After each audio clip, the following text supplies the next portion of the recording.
بسم اللہ الرحمن الرحیم اللہم صلی علی محمد وعلی محمد۔ امیر کائنات علی ابن ابی طالب علیہ السلام کے جنات سے جنگ۔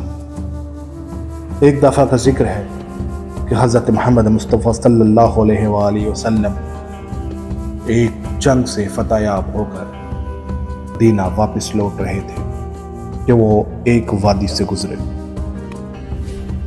نبی پاک صلی اللہ علیہ وآلہ وسلم نے اپنے اصحاب سے معلوم کیا کہ یہ کون سی وادی ہے، اور اصحاب پیغمبر نے فرمایا کہ اسے وادی کثیب الارزق کہتے ہیں۔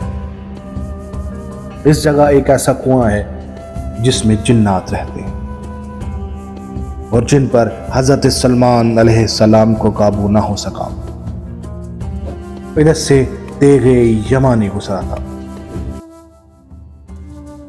ان کے 10,000 سپاہی تھے جن کو جنات نے مار ڈالا تھا۔ آپ صلی اللہ علیہ وآلہ وسلم نے فرمایا، اچھا اگر ایسا ہے تو پھر ہم یہاں ہی ٹھہریں گے۔ قافلہ ٹھہر گیا۔ آپ نے فرمایا کہ 10 آدمی جا کر جنات کے کنویں سے پانی لے کر آئیں۔ جب یہ لوگ کنویں کے قریب پہنچے تو ایک زبردست سا اور بھاری بھرکم جن برآمد۔ اس نے ایک زبردست آواز لگائی کہ سارا جنگل آگ کا بن گیا، دھرتی کانپنے لگی۔ سب صحابی بھاگ نکلے، لیکن ایک صحابی جن کا نام ابو العاص صحابی تھے وہ پیچھے ہٹنے سے انکار کر گئے اور وہ آگے بڑھتے رہے۔ بالآخر آگ نے ان کو گھیر لیا اور وہ آگ میں جل کر شہید ہو گئے۔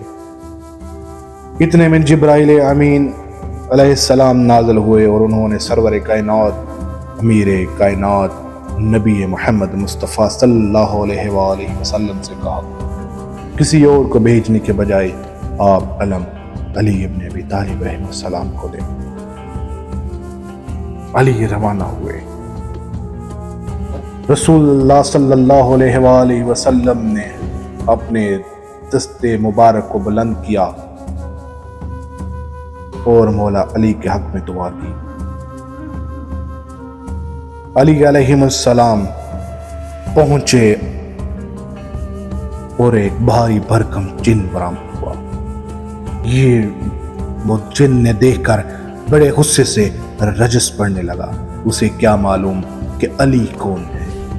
مولا علی نے فرمایا، میں علی ابن ابی طالب ہوں، میرا شیوا، میرا عمل سرکشوں کی سرکوبی کرنا۔ یہ سن کر آپ پر اس جن نے زبردست سا حملہ کیا۔ آپ نے اس کا وار خالی کر دیا اور اپنے ذوالفقار سے اس جن کے 2 ٹکڑے کر دیے۔ اس کے بعد آگ کے شعلے اور دھواں طوفان کی طرح کنویں کے قریب بہت زیادہ مچنے لگا۔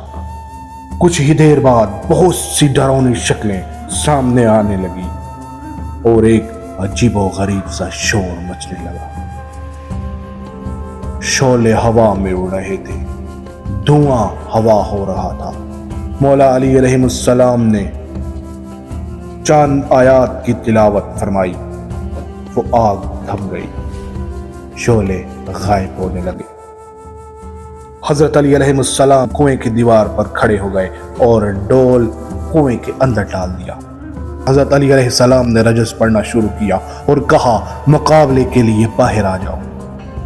یہ سن کر ایک بھاری بھرکم جن برآمد ہوا۔ آپ نے اسے بھی قتل کر دیا۔ پھر کنویں میں ڈول ڈالا اور جس جن کو قتل کیا تھا اس جن کو باہر پھینک دیا۔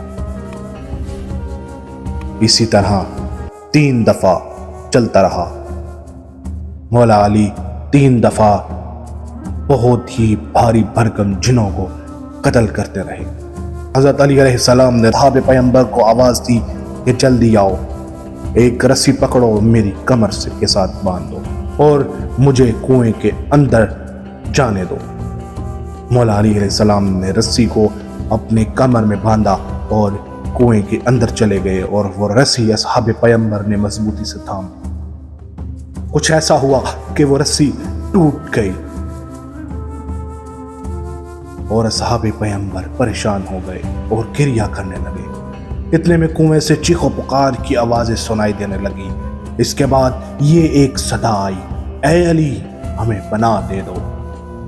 آپ نے فرمایا کلمہ پڑھتے جاؤ، امان لیتے جاؤ، یہاں تک کہ تمام جنات نے کلمہ پڑھ لیا۔ امیر کائنات علی ابن ابی طالب علیہ السلام نے 20,000 جنات کو قتل کیا، 24,000 جنات کے قبائل کو مسلمان کیا اور کنویں سے باہر آ گئے۔ اور اصحاب پیغمبر صلی اللہ علیہ وآلہ وسلم نے مسرت کا اظہار کیا اور سب کے سب حضرت محمد مصطفیٰ صلی اللہ علیہ وآلہ وسلم کی خدمت میں حاضر ہوئے۔ حضور اکرم محمد مصطفیٰ صلی اللہ علیہ وآلہ وسلم نے امیر کائنات علی ابن ابی طالب علیہ السلام کو سینے سے لگایا، ان کی پیشانی کا بوسہ دیا۔ اکرم صلی اللہ علیہ وآلہ وسلم اپنا قافلہ لے کر مدینہ المنورہ روانہ ہو۔